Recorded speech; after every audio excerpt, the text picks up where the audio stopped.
Chapter 22 The Bennets were engaged to dine with the Lucases, and again, during the chief of the day, was Miss Lucas so kind as to listen to Mr. Collins. Elizabeth took an opportunity of thanking her. "It keeps him in good humour," said she, "and I am more obliged to you than I can express." Charlotte assured her friend of her satisfaction in being useful, and that it amply repaid her for the little sacrifice of her time. This was very amiable, but Charlotte's kindness extended farther than Elizabeth had any conception of. Its object was nothing else than to secure her from any return of Mr. Collins' addresses by engaging them towards herself. Such was Miss Lucas's scheme, and appearances were so favourable that when they parted at night she would have felt almost secure of success if he had not been to leave Hertfordshire so very soon.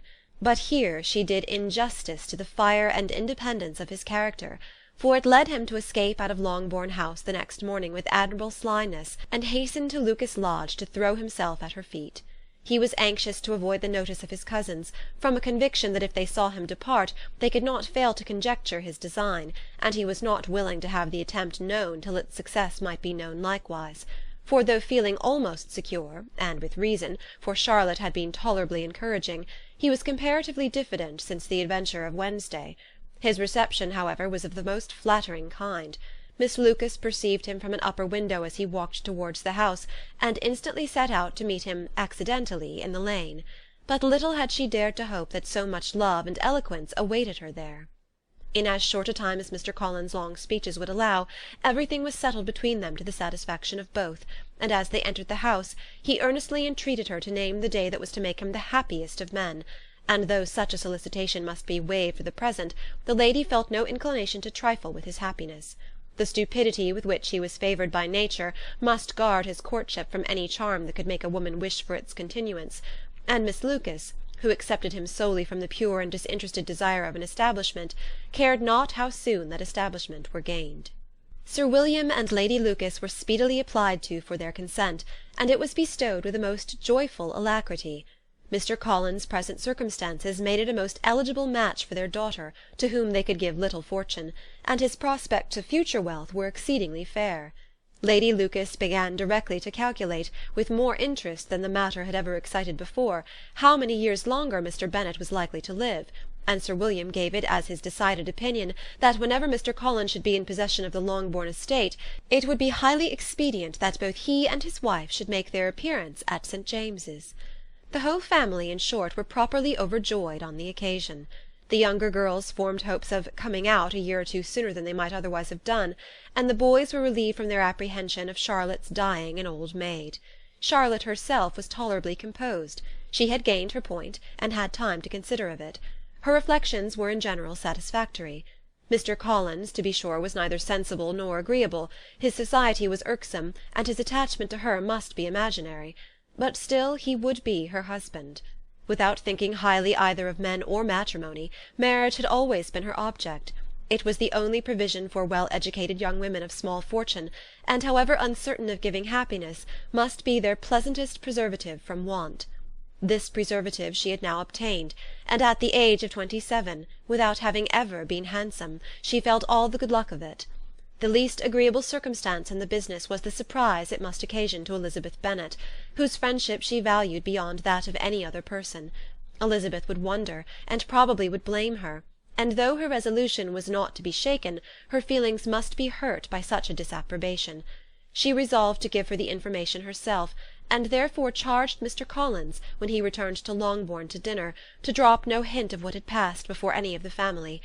A promise of secrecy was of course very dutifully given, but it could not be kept without difficulty, for the curiosity excited by his long absence burst forth in such very direct questions on his return as required some ingenuity to evade, and he was at the same time exercising great self-denial, for he was longing to publish his prosperous love.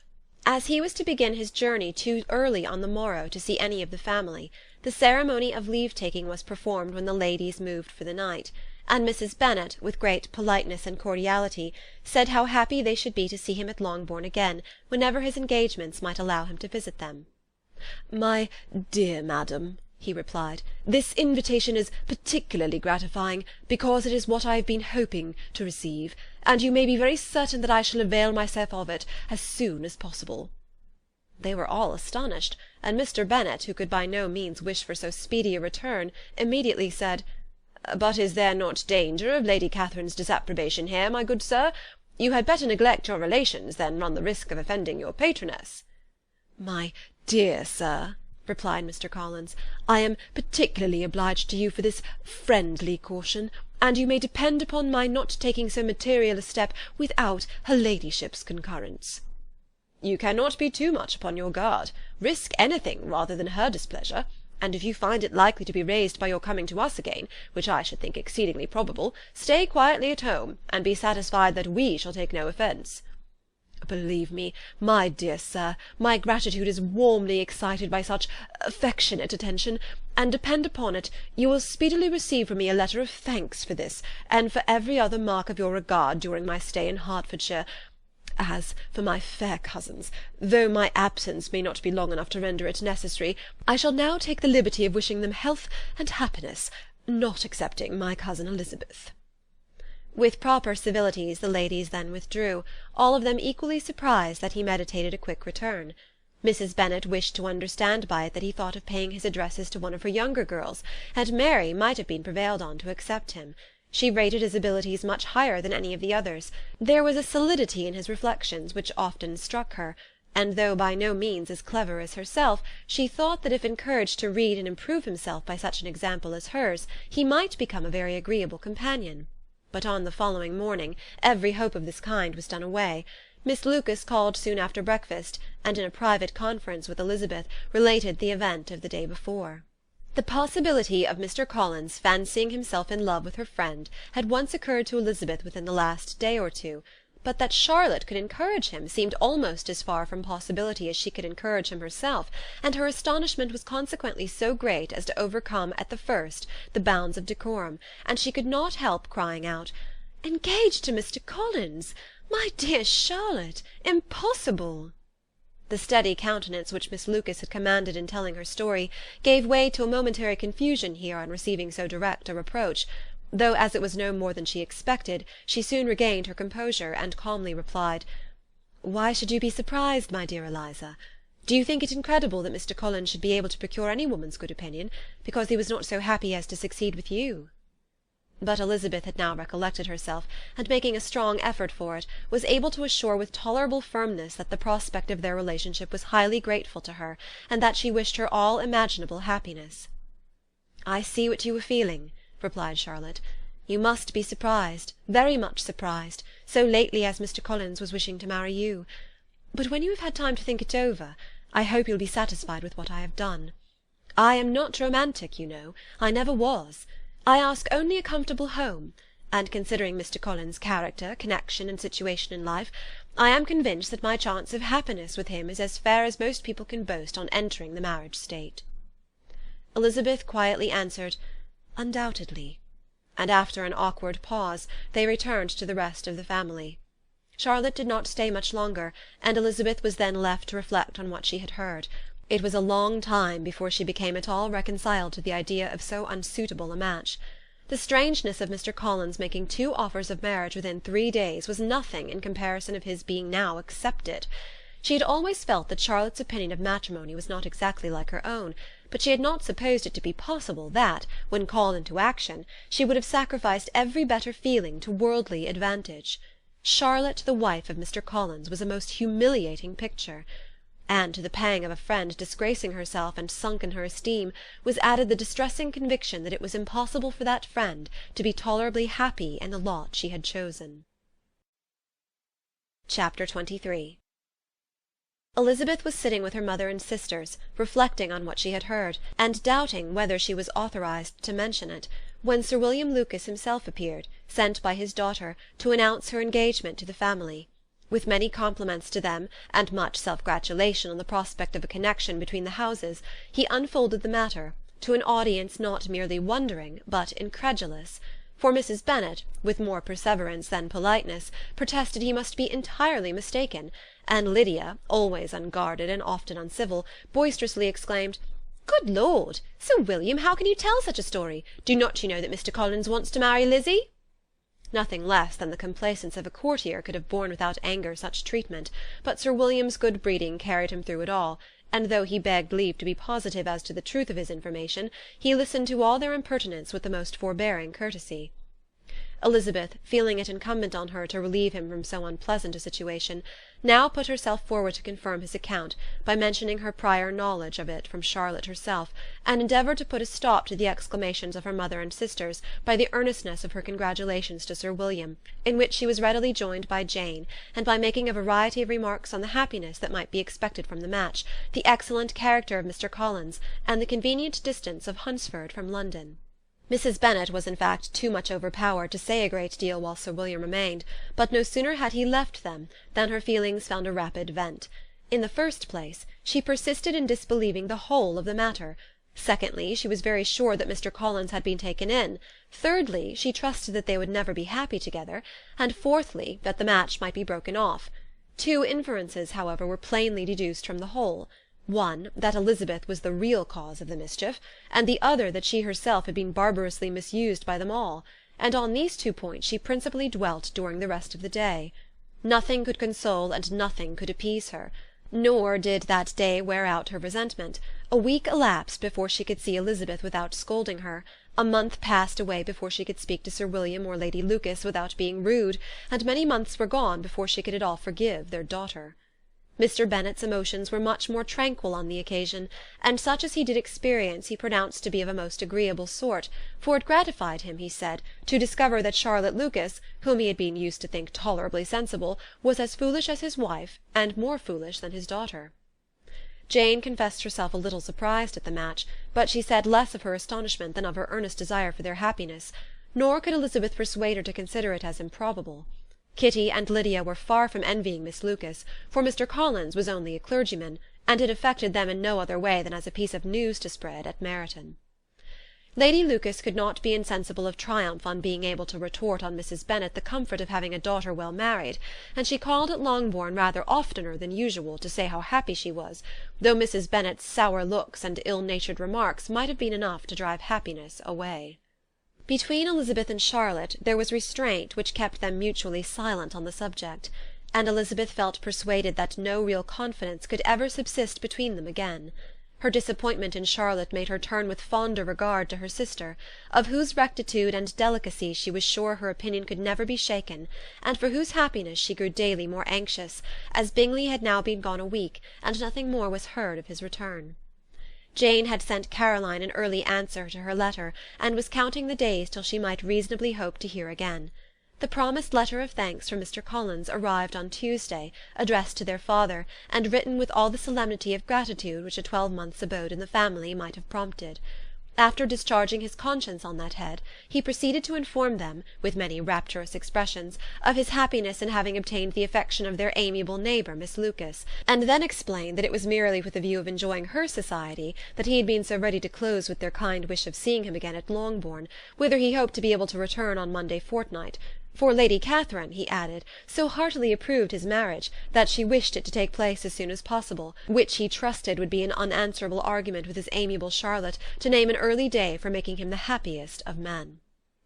Mr. Collins' return into Hertfordshire was no longer a matter of pleasure to Mrs. Bennet. On the contrary, she was as much disposed to complain of it as her husband.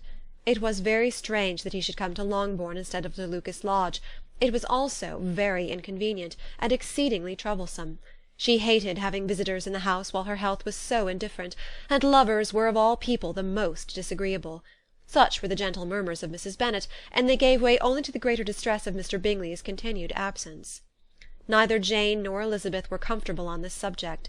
Day after day passed away without bringing any other tidings of him than the report which shortly prevailed in Meryton of his coming no more to Netherfield the whole winter, a report which highly incensed Mrs. Bennet, and which she never failed to contradict as a most scandalous falsehood. Even Elizabeth began to fear, not that Bingley was indifferent, but that his sisters would be successful in keeping him away. Unwilling as she was to admit an idea so destructive of Jane's happiness, and so dishonourable to the stability of her lover, she could not prevent its frequently occurring. The united efforts of his two unfeeling sisters, and of his overpowering friend, assisted by the attractions of Miss Darcy and the amusements of London, might be too much, she feared, for the strength of his attachment. As for Jane, her anxiety under this suspense was of course more painful than Elizabeth's, but whatever she felt she was desirous of concealing, and between Elizabeth and herself, therefore, the subject was never alluded to. But as no such delicacy restrained her mother, an hour seldom passed in which she did not talk of Bingley, express her impatience for his arrival, or even require Jane to confess that if he did not come back she would think herself very ill-used. It needed all Jane's steady mildness to bear these attacks with tolerable tranquillity. Mr. Collins returned most punctually on Monday fortnight, but his reception at Longbourn was not quite so gracious as it had been on his first introduction. He was too happy, however, to need much attention, and luckily for the others, the business of love-making relieved them from a great deal of his company. The chief of every day was spent by him at Lucas Lodge, and he sometimes returned to Longbourn only in time to make an apology for his absence before the family went to bed. Mrs. Bennet was really in a most pitiable state. The very mention of anything concerning the match threw her into an agony of ill-humour, and wherever she went she was sure of hearing it talked of. The sight of Miss Lucas was odious to her. As her successor in that house, she regarded her with jealous abhorrence. Whenever Charlotte came to see them, she concluded her to be anticipating the hour of possession, and whenever she spoke in a low voice to Mr. Collins, was convinced that they were talking of the Longbourn estate, and resolving to turn herself and her daughters out of the house as soon as Mr. Bennet were dead. She complained bitterly of all this to her husband. "Indeed, Mr. Bennet," said she, "it is very hard to think that Charlotte Lucas should ever be mistress of this house, and that I should be forced to make way for her, and live to see her take her place in it." "My dear, do not give way to such gloomy thoughts. Let us hope for better things. Let us flatter ourselves that I may be the survivor." This was not very consoling to Mrs. Bennet, and therefore, instead of making any answer, she went on as before. "I cannot bear to think that they should have all this estate. If it was not for the entail, I should not mind it." "What should not you mind?" "I should not mind anything at all." "Let us be thankful that you are preserved from a state of such insensibility." "I can never be thankful, Mr. Bennet, for anything about the entail. How any one should have the conscience to entail away an estate from one's own daughters, I cannot understand. And all for the sake of Mr. Collins, too. Why should he have it more than anybody else?" "I leave it to yourself to determine," said Mr. Bennet. Chapter 24. Miss Bingley's letter arrived, and put an end to doubt. The very first sentence conveyed the assurance of their being all settled in London for the winter, and concluded with her brother's regret at not having had time to pay his respects to his friends in Hertfordshire before he left the country.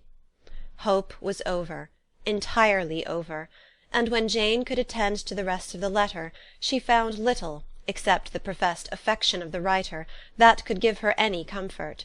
Miss Darcy's praise occupied the chief of it.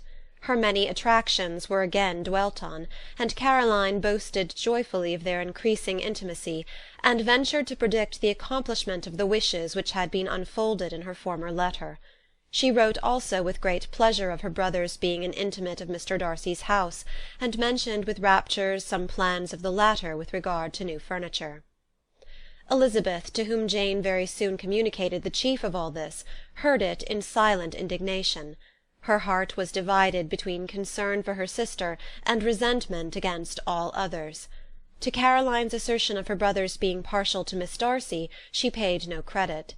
That he was really fond of Jane she doubted no more than she had ever done, and much as she had always been disposed to like him, she could not think without anger, hardly without contempt, on that easiness of temper, that want of proper resolution, which now made him the slave of his designing friends, and led him to sacrifice of his own happiness to the caprice of their inclination. Had his own happiness, however, been the only sacrifice, he might have been allowed to sport with it in whatever manner he thought best, but her sister's was involved in it, as she thought he must be sensible himself. It was a subject, in short, on which reflection would be long indulged, and must be unavailing. She could think of nothing else, and yet whether Bingley's regard had really died away, or were suppressed by his friend's interference, whether he had been aware of Jane's attachment, or whether it had escaped his observation, whatever were the case, though her opinion of him must be materially affected by the difference, her sister's situation remained the same, her peace equally wounded. A day or two passed before Jane had courage to speak of her feelings to Elizabeth. But at last, on Mrs. Bennet's leaving them together, after a longer irritation than usual about Netherfield and its master, she could not help saying, "Oh, that my dear mother had more command over herself! She can have no idea of the pain she gives me by her continual reflections on him. But I will not repine. It cannot last long. He will be forgot, and we shall be as we were before." Elizabeth looked at her sister with incredulous solicitude, but said nothing. "You doubt me?" cried Jane, slightly colouring. "Indeed, you have no reason. He may live in my memory as the most amiable man of my acquaintance, but that is all. I have nothing either to hope or fear, and nothing to reproach him with. Thank God, I have not that pain. A little time, therefore, I shall certainly try to get the better." With a stronger voice she soon added, "I have this comfort immediately, that it has not been more than an error of fancy on my side, and that it has done no harm to any one but myself." "My dear Jane," exclaimed Elizabeth, "you are too good. Your sweetness and disinterestedness are really angelic. I do not know what to say to you.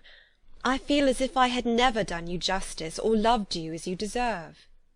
Miss Bennet eagerly disclaimed all extraordinary merit, and threw back the praise on her sister's warm affection. "Nay," said Elizabeth, "this is not fair. You wish to think all the world respectable, and are hurt if I speak ill of anybody. I only want to think you perfect, and you set yourself against it. Do not be afraid of my running into any excess, of my encroaching on your privilege of universal goodwill. You need not. There are few people whom I really love, and still fewer of whom I think well. The more I see of the world, the more am I dissatisfied with it, and every day confirms my belief of the inconsistency of all human characters, and of the little dependence that can be placed on the appearance of merit or sense. I have met with 2 instances lately. One I will not mention, the other is Charlotte's marriage. It is unaccountable. In every view it is unaccountable." "My dear Lizzy, do not give way to such feelings as these. They will ruin your happiness. You do not make allowance enough for difference of situation and temper. Consider Mr. Collins' respectability, and Charlotte's steady, prudent character. Remember that she is one of a large family, that, as to fortune, it is a most eligible match, and be ready to believe, for everybody's sake, that she may feel something like regard and esteem for our cousin." "To oblige you, I would try to believe almost anything, but no one else could be benefited by such a belief as this. For were I persuaded that Charlotte had any real regard for him, I should only think worse of her understanding than I now do of her heart. My dear Jane, Mr. Collins is a conceited, pompous, narrow-minded, silly man. You know he is, as well as I do. And you must feel, as well as I do, that the woman who married him cannot have a proper way of thinking. You shall not defend her, though it is Charlotte Lucas. You shall not, for the sake of one individual, change the meaning of principle and integrity, nor endeavour to persuade yourself or me that selfishness is prudence, and insensibility of danger security for happiness."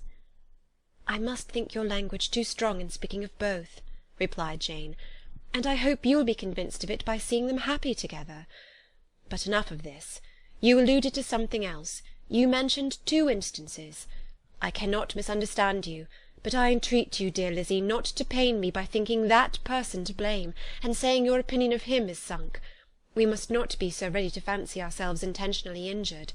We must not expect a lively young man to be always so guarded and circumspect. It is very often nothing but our own vanity that deceives us. Women fancy admiration means more than it does." "And men take care that they should." "If it is designedly done, they cannot be justified, but I have no idea of there being so much design in the world as some persons imagine." "I am far from attributing any part of Mr. Bingley's conduct to design," said Elizabeth, "but without scheming to do wrong, or to make others unhappy, there may be error, and there may be misery. Thoughtlessness, want of attention to other people's feelings, and want of resolution will do the business." "And do you impute it to either of those?" "Yes, to the last. But if I go on, I shall displease you by saying what I think of persons you esteem. Stop me whilst you can." "You persist, then, in supposing his sisters influence him?" "Yes, in conjunction with his friend." "I cannot believe it. Why should they try to influence him? They can only wish his happiness, and if he is attached to me, no other woman can secure it." Your first position is false. They may wish many things besides his happiness. They may wish his increase of wealth and consequence. They may wish him to marry a girl who has all the importance of money, great connections, and pride." "Beyond a doubt they do wish him to choose Miss Darcy," replied Jane, "but this may be from better feelings than you are supposing. They have known her much longer than they have known me. No wonder if they love her better. But whatever may be their own wishes, it is very unlikely that they should have opposed their brother's. What sister would think herself at liberty to do it, unless there was something very objectionable? If they believed him attached to me, they would not try to part us. If he were so, they could not succeed. By supposing such an affection, you make everybody acting unnaturally and wrong, and me most unhappy. Do not distress me by the idea. I am not ashamed of having been mistaken, or at least it is light, it is nothing in comparison of what I should feel in thinking ill of him or his sisters. Let me take it in the best light, in the light in which it may be understood." Elizabeth could not oppose such a wish, and from this time Mr Bingley's name was scarcely ever mentioned between them. Mrs Bennet still continued to wonder and repine at his returning no more, and though a day seldom passed in which Elizabeth did not account for it clearly, there was little chance of her ever considering it with less perplexity. Her daughter endeavoured to convince her of what she did not believe herself, that his attentions to Jane had been merely the effect of a common and transient liking, which ceased when he saw her no more. But though the probability of the statement was admitted at the time, she had the same story to repeat every day. Mrs Bennet's best comfort was that Mr Bingley must be down again in the summer. Mr Bennet treated the matter differently. "So, Lizzie," said he one day, "your sister is crossed in love, I find. I congratulate her. Next to being married, a girl likes to be crossed in love a little now and then. It is something to think of, and it gives her a sort of distinction among her companions. When is your turn to come? You will hardly bear to be long outdone by Jane. Now is your time. Here are officers enough in Meryton to disappoint all the young ladies in the country. Let Wickham be your man. He is a pleasant fellow, and would jilt you creditably." "Thank you, sir, but a less agreeable man would satisfy me. We must not all expect Jane's good fortune." "True," said Mr Bennet, "but it is a comfort to think that whatever of that kind may befall you, you have an affectionate mother who will make the most of it." Mr Wickham's society was of material service in dispelling the gloom which the late perverse occurrences had thrown on many of the Longbourn family. They saw him often, and to his other recommendations was now added that of general unreserve. The whole of what Elizabeth had already heard, his claims on Mr Darcy, and all that he had suffered from him, was now openly acknowledged and publicly canvassed, and everybody was pleased to know how much they had always disliked Mr Darcy before they had known anything of the matter. Miss Bennet was the only creature who could suppose there might be any extenuating circumstances in the case, unknown to the society of Hertfordshire. Her mild and steady candour always pleaded for allowances, and urged the possibility of mistakes, but by everybody else Mr Darcy was condemned as the worst of men. Chapter 25. After a week spent in professions of love and schemes of felicity, Mr Collins was called from his amiable Charlotte by the arrival of Saturday. The pain of separation, however, might be alleviated on his side by preparations for the reception of his bride, as he had reason to hope that shortly after his return into Hertfordshire the day would be fixed that was to make him the happiest of men. He took leave of his relations at Longbourn with as much solemnity as before, wished his fair cousins health and happiness, and promised their father another letter of thanks. On the following Monday Mrs Bennet had the pleasure of receiving her brother and his wife, who came as usual to spend the Christmas at Longbourn. Mr Gardiner was a sensible gentlemanlike man, greatly superior to his sister, as well by nature as education. The Netherfield ladies would have had difficulty in believing that a man who lived by trade, and within view of his own warehouses, could have been so well bred and agreeable. Mrs Gardiner, who was several years younger than Mrs Bennet and Mrs Phillips, was an amiable, intelligent, elegant woman, and a great favourite with all her Longbourn nieces. Between the two eldest and herself especially there subsisted a particular regard. They had frequently been staying with her in town. The first part of Mrs Gardiner's business on her arrival was to distribute her presents and describe the newest fashions. When this was done she had a less active part to play. It became her turn to listen. Mrs Bennet had many grievances to relate, and much to complain of. They had all been very ill used since she last saw her sister. 2 of her girls had been upon the point of marriage, and after all there was nothing in it. "I do not blame Jane," she continued, "for Jane would have got Mr Bingley if she could. But Lizzy, oh, sister, it is very hard to think she might have been Mr Collins's wife by this time, had it not been for her own perverseness. He made her an offer in this very room, and she refused him. The consequence of it is that Lady Lucas will have a daughter married before I have, and that the Longbourn estate is just as much entailed as ever. The Lucases are very artful people indeed, sister. They are all for what they can get. I am sorry to say it of them, but so it is. It makes me very nervous and poorly to be thwarted so in my own family, and to have neighbours who think of themselves before anybody else. However, your coming just at this time is the greatest of comforts, and I am very glad to hear what you tell us of long sleeves." Mrs. Gardiner, to whom the chief of this news had been given before, in the course of Jane and Elizabeth's correspondence with her, made her sister a slight answer, and in compassion to her nieces, turned the conversation. When alone with Elizabeth afterwards, she spoke more on the subject. "It seems likely to have been a desirable match for Jane," said she. "I am sorry it went off, but these things happen so often. A young man, such as you describe Mr Bingley, so easily falls in love with a pretty girl for a few weeks, and when accident separates them, so easily forgets her, that these sort of inconsistencies are very frequent." "An excellent consolation in its way," said Elizabeth, "but it will not do for us. We do not suffer by accident. It does not often happen that the interference of friends will persuade a young man of independent fortune to think no more of a girl whom he was violently in love with only a few days before." "But that expression of violently in love is so hackneyed, so doubtful, so indefinite, that it gives me very little idea.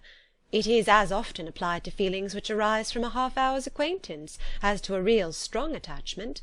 Pray, how violent was Mr Bingley's love?" "I never saw a more promising inclination. He was growing quite inattentive to other people, and wholly engrossed by her. Every time they met it was more decided and remarkable. At his own ball he offended 2 or 3 young ladies by not asking them to dance, and I spoke to him twice myself without receiving an answer. Could there be finer symptoms? Is not general incivility the very essence of love?" "Oh, yes, of that kind of love which I suppose him to have felt. Poor Jane! I am sorry for her, because with her disposition she may not get over it immediately. It had better have happened to you, Lizzy. You would have laughed yourself out of it sooner. But do you think she would be prevailed upon to go back with us? Change of scene might be of service, and perhaps a little relief from home may be as useful as anything." Elizabeth was exceedingly pleased with this proposal, and felt persuaded of her sister's ready acquiescence. "I hope," added Mrs. Gardiner, "that no consideration with regard to this young man will influence her. We live in so different a part of town, all our connections are so different, and, as you well know, we go out so little, that it is very improbable that they should meet at all, unless he really comes to see her."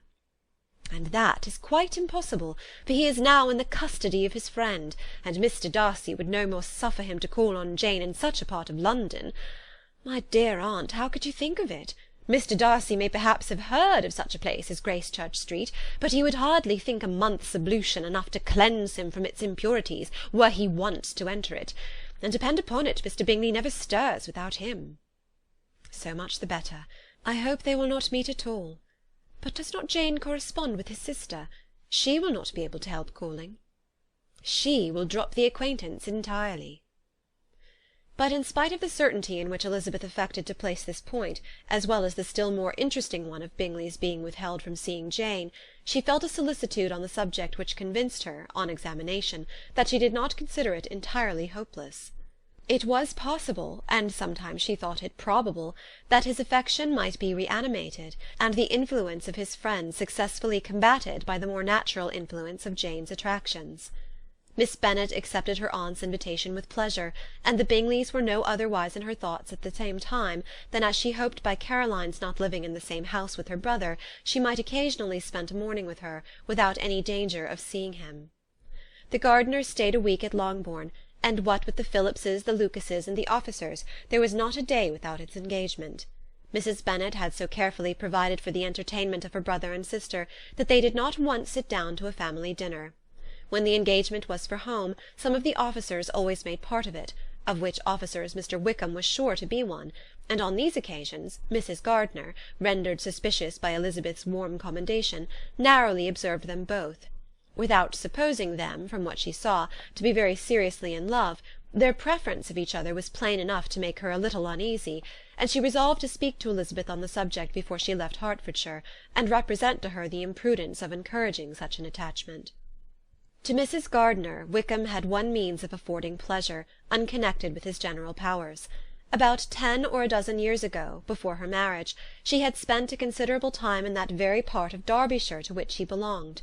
They had therefore many acquaintances in common, and though Wickham had been little there since the death of Darcy's father, it was yet in his power to give her fresher intelligence of her former friends than she had been in the way of procuring. Mrs. Gardiner had seen Pemberley, and known the late Mr. Darcy by character perfectly well. Here consequently was an inexhaustible subject of discourse. In comparing her recollection of Pemberley with the minute description which Wickham could give, and in bestowing her tribute of praise on the character of its late possessor, she was delighting both him and herself.